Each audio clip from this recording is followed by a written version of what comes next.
Hello, नमस्कार। आप सबका स्वागत है आपकी अपनी दक्षता टीचिंग अकेडमी में। तो आज मैंने एक मिनी मैराथन मैथ्स के लिए कंडक्ट की है, जो एचटेट एस्पिरेंट है, जो तैयारी कर रहे हैं एचटेट 2022 के लिए, उनके लिए, ताकि ये जो भी मैंने क्वेश्चन निकाले हैं ये सारे आपके प्रीवियस ईयर पेपर से ही हैं, ताकि आपको एक जनरल आइडिया मिल जाएगा कि किस टाइप का क्वेश्चन आपके अपकमिंग 2022 का जो एचटेट है उसमें आ सकते हैं। तो क्वेश्चन 1 स्टार्ट करते हैं। द रेशियो ऑफ नंबर्स का रेशियो दिया हुआ है, क्लियर। रेशियो क्या है? 3:4 नंबर्स का रेशियो दिया हुआ है, क्लियर। और इन दोनों नंबर का जो एलसीएम है वो है 84। हमें दोनों नंबर का एलसीएम दिया हुआ है और नंबर नहीं दिया हुआ है, उनका रेशियो दिया हुआ है, क्लियर। अगर सपोज मैं एग्जांपल देती हूँ, एक हमारे पास 20/30 एक नंबर है, क्लियर। ये कैंसिल हो जाएगा तो इसका रिड्यूस फॉर्म क्या हो गया? 2/3। यानी हमारे पास जो नंबर है ना, उनका रेशियो हमें पता है, एक्चुअल नंबर हमें नहीं पता, हमें ये एक्चुअल नंबर ही निकालना है, क्लियर। तो अब हम स्टार्ट करते हैं। अगर हमें कुछ भी नहीं दिया हो तो हम नंबर को जनरली x लेते हैं, क्लियर। तो let the number be x। अगर नंबर x है तो हमारा जो फर्स्ट नंबर है वो कितना हो जाएगा? 3 × x, ठीक है। सेकेंड नंबर क्या हो जाएगा? 4 × x। 3x को हम लिख सकते हैं 3 × x, क्लियर। 4 को हम लिख सकते हैं 4 × x। और बोला है इन दोनों नंबर, अब हम क्या करेंगे, इन दोनों नंबर का एलसीएम हमें 84 क्वेश्चन में गिवन है, क्लियर। बट हम इन दोनों नंबर्स का एलसीएम निकाल लेते हैं, यानी लीस्ट कॉमन मल्टीपल। अगर हम इन दोनों का एलसीएम निकालेंगे तो हमारा एलसीएम क्या आएगा? सबसे पहले कॉमन टर्म क्या होता है, हम देखते हैं कौन सी कॉमन टर्म है, ठीक है। तो एलसीएम के लिए अगर आप देखोगे तो ये एक्स एक्स दोनों भी कॉमन है, तो सबसे पहले हम क्या करते हैं, जो भी कॉमन होता है उसको एक बार लिख लेते हैं, क्लियर। उसके बाद जो नंबर्स बच गए उनको भी हमें लिखना होता है, यानी 3 और 4 भी हम लिख लेते हैं, ठीक है। 3 × 4 = 12, तो ये हो जाएगा 12x, यानी हमारा एलसीएम क्या है इन दोनों नंबर का? 12x। बट क्वेश्चन में दिया हुआ है कि एलसीएम इन दोनों नंबर का 84 है, क्लियर। तो x की वैल्यू में क्या मिल जाएगी? 12 7 = 84। यानी अगर हमारी x की वैल्यू 7 है तो पहला नंबर क्या था हमारा? 3x, clear. 3x क्या हो जाएगा? 7 3 = 21। और सेकेंड नंबर हमारा क्या है? सेकेंड नंबर क्या है? 4x। तो 4 × 7 4 = 28, क्लियर। यानी हमारे जो दो नंबर है जिनका एलसीएम 84 है वो है 21 और 28, क्लियर। हमें निकालना किसका है? हमें बड़े नंबर यानी ग्रेटर नंबर का निकालना है। तो हमें ग्रेटर नंबर दोनों में से कौन सा है? 28 हमारा राइट आंसर है, यानी ऑप्शन नंबर सी हमारा करेक्ट आंसर है। ओके, आई होप आपको अच्छे समझ में आ गया है। अब हम क्वेश्चन नंबर 2 देखते हैं। 2 हम देख लेते हैं। क्वेश्चन नंबर 2 है डिस्टेंस फॉर्मूले पे। द डिस्टेंस बिटवीन 2 पॉइंट्स, हमें दो पॉइंट्स के बीच का डिस्टेंस निकालना है। P दिया हुआ है x1 y1 और Q दिया हुआ है हमें x2 y2। हमें इन दोनों नंबर के बीच का क्या निकालना है? डिस्टेंस निकालना है, क्लियर। तो ये बहुत ऑब्वियस और क्लियर है कि कोऑर्डिनेट ज्योमेट्री से है। स्ट्रेट वे आपको फॉर्मूला लगाना है, डिस्टेंस फॉर्मूला, ठीक है। डिस्टेंस फॉर्मूला क्या होता है हमारा? जब भी हमें दो नंबर के बीच का डिस्टेंस निकालना होता है तो ये फॉर्मूला है x2 - x1, यानी x2 को हम x1 से माइनस करेंगे और उसको होल स्क्वायर कर देंगे, प्लस y2 - y1, यानी बड़े नंबर y2 को y1 से माइनस करेंगे और इसका भी स्क्वायर कर देंगे। तो ये हमारा फॉर्मूला है डिस्टेंस फॉर्मूला, क्लियर। तो काफी बार क्या होता है, या भी इस क्वेश्चन में तो ये फॉर्मूला ही पूछा है, यानी ऑप्शन नंबर ए हमारा राइट आंसर है। कई बार क्या होता है, यहाँ पे वैल्यूज दी होती हैं तब पूछा जाता है कि इन दोनों नंबर के बीच का डिस्टेंस क्या है। तो सपोज हम P ले लेते हैं 3 4 और Q हम ले लेते हैं -3 और 2 ले लेते हैं, क्लियर। ये दोनों नंबर हमने ले लिया। अभी हमें P और Q के बीच का डिस्टेंस निकालना है। तो कैसे निकालेंगे? वही सेम फॉर्मूले में पुट करेंगे। -3 ये तो माइनस का साइन है 3, इसलिए -3 लिखा है, और वैसे भी माइनस होता है तो ये -3 हो जाएगा, clear. Whole square plus 2 -4 whole square, clear. अब माइनस माइनस क्या हो जाएगा? प्लस हो जाएगा। सो 6 + 3 + 3 6 6 6 = 36, ठीक है। मैंने जनरली सारा निकाले क्योंकि -6 होल स्क्वायर आएगा, और जब भी आप इसको सॉल्व करोगे ना तो आपको आंसर क्या मिलना है? -6 × -6, नेगेटिव नेगेटिव पॉजिटिव हो जाएगा, तो आपको पॉजिटिव ही मिलेगा आंसर, क्लियर। आंसर चेंज कब आएगा, जब क्यूब होगा। Clear, plus plus minus minus यानी ये 2 हो जाएगा और 2 2 जा 4 हो जाएगा। क्लियर, इसका रूट क्या हो जाएगा 40, तो रूट 40 इनका पी क्यू का। अगर कोई भी यूनिट दी हुई है सेंटीमीटर मीटर तो वो लिखो, अदरवाइज कुछ भी नहीं दिया है तो यूनिट हो जाएगा, हम यूनिट ही लिख देंगे। तो पी क्यू का आंसर क्या है रूट 40। इसको और सिंप्लीफाई भी कर सकते हो, आप कर सकते हो 2 2 जा 4 और 5 2 जा 10। क्लियर, 2 2 जा 4, 4 5 जा 20, 22 जा 40, ये दोनों बाहर आ जाएंगे और ये अंदर आ जाएंगे, यानी 2 रूट 5 2 जा 10, ये भी इसका राइट आंसर है। यानी आपको एग्जाम में इस फॉर्म में भी ऑप्शंस में दिया जा सकता है या फिर इस फॉर्म में भी होगा, तो आपको चेक करना है कौन सा आपका राइट आंसर है। क्लियर, आई होप आपको अच्छे समझ में आ गया है। अब हम क्वेश्चन नंबर 3 देखते हैं। इन बिटवीन अगर आपको कोई भी डाउट होता है तो प्लीज मुझे कमेंट सेक्शन में कमेंट करके बताइए, मैं कोशिश करूंगी कि आपके डाउट सेम टाइम कम से कम समय में पूरे करने की कोशिश करूं। क्लियर, क्वेश्चन नंबर 3 देख लेते हैं। Find the length of a rectangle. Clear, एक रेक्टेंगल है, ठीक है, रेक्टेंगल भी क्या है कोऑर्डिनेटर होता है जिसके 4 साइड्स होते हैं, 4 वर्टेक्स होते हैं। क्लियर,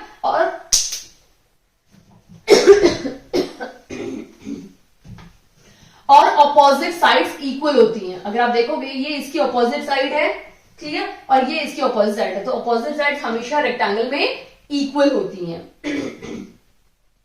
इसमें क्या बोला है, एरिया दिया हुआ है इसमें क्वेश्चन में, एरिया कितना है 168 सेंटीमीटर स्क्वायर, और हमें डायगोनल का मेजरमेंट दिया हुआ है 25 सेंटीमीटर।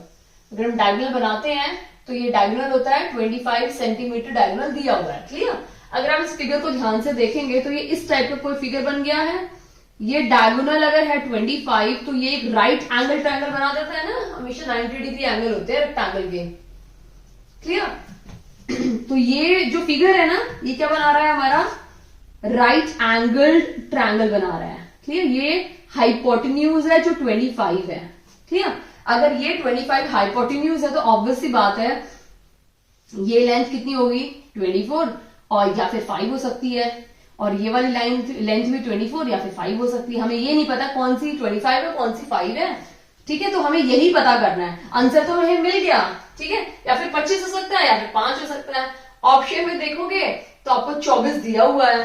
ठीक है, तो लेंथ तो पता चल गई आपको क्वेश्चन में बिना करे, क्योंकि हमें ये देखो पाइथागोरस में वैल्यू फिक्स रहती है। अगर ये 25 है तो 4 और 5 का ही होगा, और 5 अगर होता तो 5 आंसर होता, 24 है तो 24 आंसर। तो आंसर तो आपको मिल गया है, आपको सॉल्व करने की जरूरत ही नहीं है। ठीक है, बट हमें सॉल्यूशन देखना पड़ेगा इसका ऑप्शन क्या हो सकते हैं, क्या ये 24 है या फिर ये 24 है, लेंथ है या ब्रेड 24 है। क्लियर, तो क्वेश्चन में तो बिना सॉल्व किए पता चल गया, हमें तो टिक ही तो करना है, हमें कौन सा सॉल्यूशन करके दिखाना होता है एग्जाम में, बट आपको पता होना चाहिए कैसे मिला। क्लियर, अब अगर आप देखोगे एरिया कैसा होता है, लेंथ इंटू ब्रेड क्या हो जाता है 168 सेंटीमीटर स्क्वायर।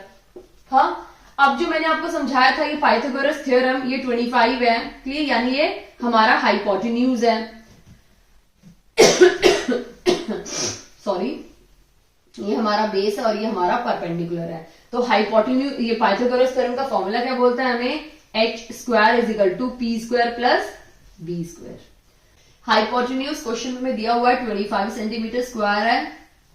जो लेंथ है ना परपेंडिकुलर, ये जो परपेंडिकुलर होता है ना ये हमारी लेंथ है और बी हमारा बेस है, तो हम इस तरह से लिख देते हैं। तो हम लिख सकते हैं ना l square plus b square क्या है हमारा 25। ठीक है, सेंटीमीटर। This is okay. अगर आपको ये समझ में आ गया तो आपका ऑलमोस्ट क्वेश्चन हो चुका है। ठीक है, अभी देखिए अभी आप इसको कैसे सॉल्व करेंगे। हम क्या करते हैं l plus b whole square का फॉर्मूला यूज करेंगे। क्लियर, एल स्क्वायर बिट ये थोड़ा लेंथी हो जाएगा लेकिन आपको आंसर मिल चुका है, तो आप इसका सोल्यूशन सिर्फ देख लीजिए एग्जाम में। अगर थोड़ा सा फेर बदल करके ऐसे नंबर दे दिए तब आपको इसकी जरूरत पड़ेगी। Clear, l square plus b square plus 2LB। Clear, l plus b square का क्या सोल्यूशन है 25, तो हम यहाँ 25 लिख देते हैं, प्लस 2 एल इंटू बी का क्या है 168। Clear, square plus b square ये है 25 होल स्क्वायर, इस पे भी तो आएगा ना। हाँ, क्लियर, अब समझ में आया। अब 25 का स्क्वायर क्या हो जाएगा 625, और इन दोनों को मल्टीप्लाई कर रहे थे, 8 2 16, 6 2 12 13, 3 1 और 3 1 3 2 1 ये आ जाएगा, 2 1 2 प्लस 1 3, क्लियर। अब इन दोनों नंबर को हम ऐड कर लेते हैं, 1 6 और 9, क्लियर। 961 आ गया। अब l plus b whole square की ये वैल्यू है, स्क्वायर जब उस दूसरी तरफ जाएगा तो ये क्या बन जाएगा, रूट बन जाएगा, और जब ये रूट के बाहर आएगा तो इसकी वैल्यू होगी 31 का ये स्क्वायर है, ठीक है। सिमिलरली हम a minus b whole square का कर लेते हैं, तो ये हो जाएगा l square plus b square minus 2lb, ठीक है। अब ये जो l square plus b square इसकी वैल्यू तो 625 है ना, माइनस ये हो जाएगा हमारा 336, क्लियर। अब इन दोनों को हम माइनस करेंगे, 289, क्लियर। अब ये l minus b whole square 289 है, ये स्क्वायर हटा देंगे तो यहाँ पे ये रूट चला जाएगा, और ये रूट जब निकलेगा तो इसके अंदर से हमारा आंसर आएगा 17, यानी l प्लस बी की जो वैल्यू है वो 31 है, और l माइनस की वैल्यू है, l प्लस बी की वैल्यू क्या है 31, और l माइनस बी की वैल्यू क्या है 17। इसको इस मेथड से सॉल्व करते हैं, b कैंसिल हो जाएगा क्योंकि एक b प्लस में है और एक b माइनस में है, तो कैंसिल हो गया, तो l प्लस l क्या हो जाएगा 2l इक्वल्स टू 9 और 448, l क्या हो जाएगा 48 डिवाइड बाई 2 यानी 24, क्लियर। तो हमारी लेंथ क्या आ गई 24। हमें क्या निकालना है, क्वेश्चन में हमें क्या निकालना था, लेंथ ही निकालनी थी, क्लियर। तो लेंथ हमारी आ गई 24 सेंटीमीटर, क्लियर। अगर ब्रेड पूछा होता तो हम फिर यहाँ पे बी निकालते, एल निकलने का बी की वैल्यू पुट करते, या फिर फॉर्मूले को ऐसे बनाओ कि एल कैंसिल हो जाए, बी हमारा बच जाता, क्लियर। तो हमें लेंथ मिल गई है 24, यानी ऑप्शन नंबर बी हमारा राइट आंसर है, क्लियर। अब हम नेक्स्ट क्वेश्चन देख लेते हैं, क्वेश्चन नंबर 4। क्वेश्चन नंबर 4 में बहुत इंपॉर्टेंट है, इस टाइप के क्वेश्चन भी काफी बार पूछे जा रहे हैं। अर्थमेटिक ये y/8, क्लियर, ये दिया हुआ है, हमें निकालना है फाइंड द वैल्यू ऑफ, किसकी वैल्यू निकालनी है,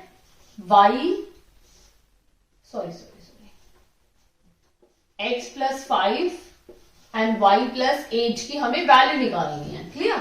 अगर आप इस इक्वेशन को देखोगे तो x/5 is equal to y/8 है, ठीक है। ये वैल्यू अगर मैं कहूं y को यहां ले आती और x को 5 को ऊपर ले जाती तो ऐसा भी पॉसिबल है, तो हम इसको लिख देंगे x/y इज इक्वल टू 5/8, यानी x क्या है हमारा 5 है और y क्या है हमारा 8 है, वो दोनों वैल्यू हम इसमें पुट कर देते हैं, ठीक है। तो ये 8 x क्या है 5 प्लस 5 और y क्या है 8 प्लस 8, ये 10 हो जाएगा, ये 16 हो जाएगा। 10/16 आंसर है नहीं है, यानी रिड्यूस फॉर्म करना पड़ेगा, 2 5 10 और 2 8 16, यानी 5/8 इसका राइट आंसर है, यानी ऑप्शन नंबर सी हमारा करेक्ट आंसर है, क्लियर। आई होप आपको अच्छे समझ में आ गया है। अब नेक्स्ट क्वेश्चन देखते हैं, क्वेश्चन नंबर 5। क्वेश्चन नंबर 5 क्या है, Ram reads 1/5 of a book, Ram ने 1/5 बुक का पार्ट पढ़ा है और पढ़ने के बाद भी 60 पेजेस उसके बच गए जो उसने रीड नहीं कर पाया, clear. Then how many pages are there in the book, हमें बुक के टोटल पेजेस निकालने हैं। देखो जब भी क्वेश्चन में कुछ भी नहीं दिया होता तो हम x लेते हैं, तो x सपोज हम करते हैं कि x में टोटल पेजेस कितने थे, x के सॉरी बुक के कितने टोटल पेजेस थे, x पेजेस थे। राम ने कितने पढ़े 1/5 ऑफ x, यानी x/5 हो जाएगा, मल्टीप्लाई हो जाएगा, नहीं है तो 1/5 इंटू x तो करेंगे तो हमें ये मिलेगा, क्लियर। यानी राम ने इतने पार्ट बुक का पढ़ा, यानी राम ने कितना पढ़ा x/5 पार्ट पढ़ा, फिर भी उसने 60 पेजेस वो नहीं पढ़ पाया, बच गए, इक्वल्स टू दोनों को मिला के टोटल बुक x होती है। तो ये हमारी इक्वेशन बन गई। इक्वेशन एक बार बन जाएगी तो आपका आंसर डेफिनेटली हमेशा राइट आएगा, बट इक्वेशन ही रॉन्ग बनी तो आप नहीं बना पाओगे।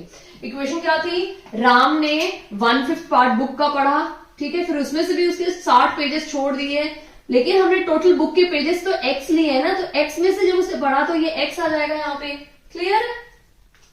अब इसको सॉल्व करते हैं।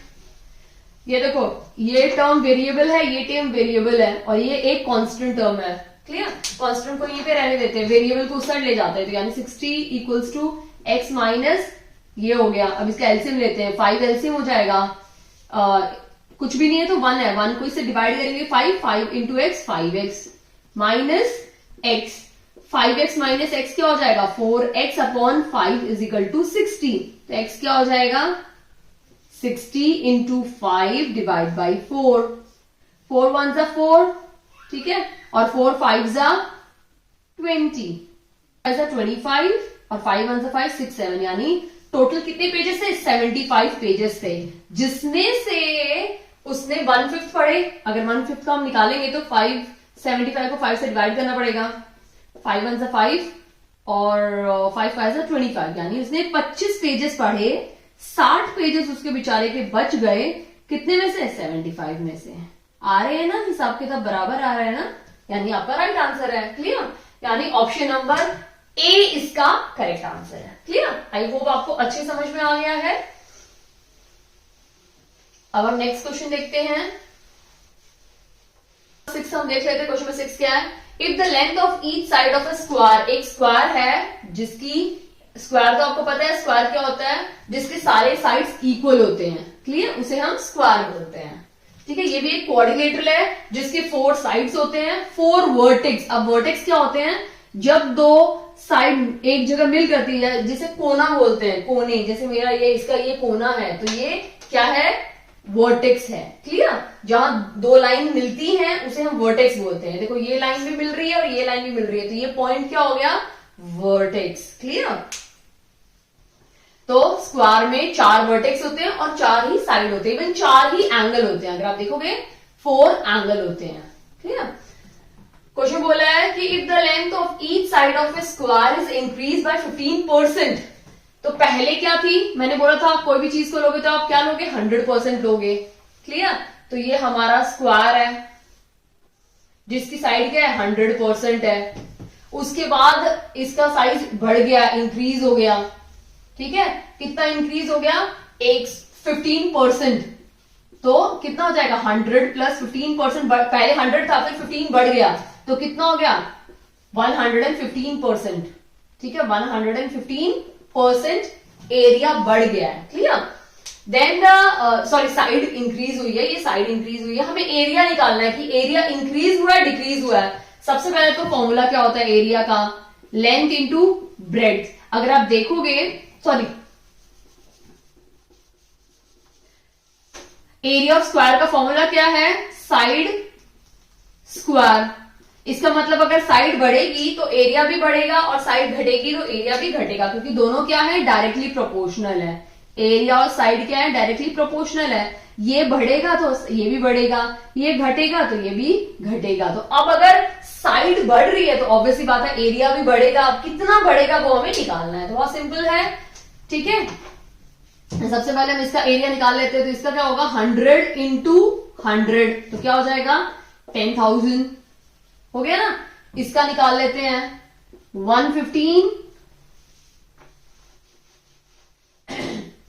इंटू 115, इन दोनों को मल्टीप्लाई कर लेते हैं, 1322 इसका आंसर है। क्लियर, इसका एरिया इतना है फर्स्ट का और सेकंड का, सेकंड का एरिया इतना है, तो हमें इंक्रीज परसेंट निकालना है, तो इससे माइनस कर देते हैं, माइनस, तो ये क्या हो जाएगा 5 2 2 और 3। क्लियर, अब हमें परसेंटेज निकालना है कि कितना परसेंटेज बढ़ा है, तो 3225 अपॉन टोटल, टोटल कितना था ये था, ये फिर बढ़ के आया है, तो ये लिखेंगे 10,000 इंटू परसेंट। परसेंट के लिए क्या लगाते हैं हम लोग 100 लगाते हैं, ये 2 0 कैंसिल हो गया, तो ये क्या हो गया, हमें कुछ भी कैंसिल करने की जरूरत नहीं है, 2 0 नीचे हैं, तो हम पहले तो आंसर लिख देंगे। क्लियर, अब कितने 0 है 2 0 है, तो राइट साइड से 2 नंबर को हटा के 0 डाल दो कि 5 2 हट 2 2, तो यहाँ पे 0 आ जाए, पॉइंट डेसिमल आ जाएगा हमारा। क्लियर, 2 नंबर है तो 2 को ही हमने 2 नंबर को हटा के डेसिमल लगा दिया, तो ये हमारा फाइनल आंसर है। क्लियर, आई होप आपको अच्छे समझ में आ गया है। ये क्वेश्चन तीसरी बार रिपीट हो रहा है इस टाइप का। पिछली बार मैंने जब कराया था तो उसमें 120% था, कहीं पे 12% बढ़ रहा है, कहीं पे 20% बढ़ रहा है, तो अलग अलग परसेंट देंगे, मेथड सेम है, ये परसेंट हमेशा बढ़ रहा है बार बार। क्लियर, तो आप देख लो कि ये इंपॉर्टेंट क्वेश्चन है बहुत ज्यादा, जो अक्सर रिपीट होता जा रहा है। अब हम नेक्स्ट क्वेश्चन देखते हैं, जो इस वीडियो का हमारा लास्ट क्वेश्चन है, question number 7। How much distance covered by A scooter in 1 minute at a speed of इतना किलोमीटर। हमें स्पीड दी हुई है, स्पीड कितनी दी हुई है, 54 किलोमीटर पर आवर हमें स्पीड दी हुई है घंटे में। अब हमें क्या निकालना है, how much distance covered by the scooter in 1 minute. वो 1 मिनट में कितना डिस्टेंस कवर करेगा, स्पीड दी हुई है। ठीक है, इसका मतलब ये है कि 1 घंटे में उसने कितना डिस्टेंस कवर किया, 54 किलोमीटर। अब इसको हम मीटर में चेंज कर लेते हैं, तो ये क्या हो जाएगा, 54 ये मीटर में आ गया, क्योंकि 1 kilometre is equal to how many, 1000 metre. Clear, तो 54 कितना हो जाएगा, 54 हो जाएगा 54,000 मीटर। Clear this. अभी 1 घंटे में वो इतना मीटर कवर कर रहा है डिस्टेंस, तो 1 आवर को हम लिख सकते हैं ना, 1 hour is equal to 60 minute. 60 minute हो गया ना। तो हमें कितने, अगर 1 आवर 60 मिनट है, तो मैं लिख सकती हूँ ना इस क्वेश्चन को ऐसे कि 60 मिनट इज इक्वल टू, यानी 60 मिनट में वो कितना डिस्टेंस कवर कर रहा है, इतना मीटर डिस्टेंस कवर कर रहा है। क्लियर, तो 1 मिनट में कितना करेगा, ऑब्वियसली बात है, ये से मल्टीप्लाई, क्वेश्चन मार्क है ना, ये से मल्टीप्लाई होगा और डिवाइड बाई ये आएगा। तो क्वेश्चन मार्क को हटा देते हैं, यानी 54,000 अपॉन 60, ये दोनों कैंसिल हो गए, 6 9 एंड 00 है, यानी 1 मिनट में वो 900 मीटर डिस्टेंस कवर करेगा। अब आप ये पूछोगे कि हमने मीटर में क्यों चेंज किया, हमें तो ये किलोमीटर में मिल जाता।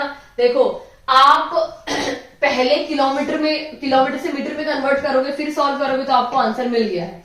बट अगर आप पहले ही इसको किलोमीटर में सॉल्व करोगे, फिर मीटर में कन्वर्ट करोगे, तो आपका मतलब सेम है, आपको सेम आंसर मिलेगा, आप चाहे पहले कन्वर्ट करो या एंड में कन्वर्ट करो। क्लियर, ये होता है कि कैंसिलेशन में कंफर्ट हो जाता है, आप एंड में कैलकुलेट करना चाहते हो या कन्वर्ट करना चाहते हो, इट्स अप टू यू, आप कैसे भी कर सकते हो। आंसर आपको 900 ही मिलना है। क्लियर, तो हमारा यहाँ पे राइट आंसर क्या है, ऑप्शन नंबर ए।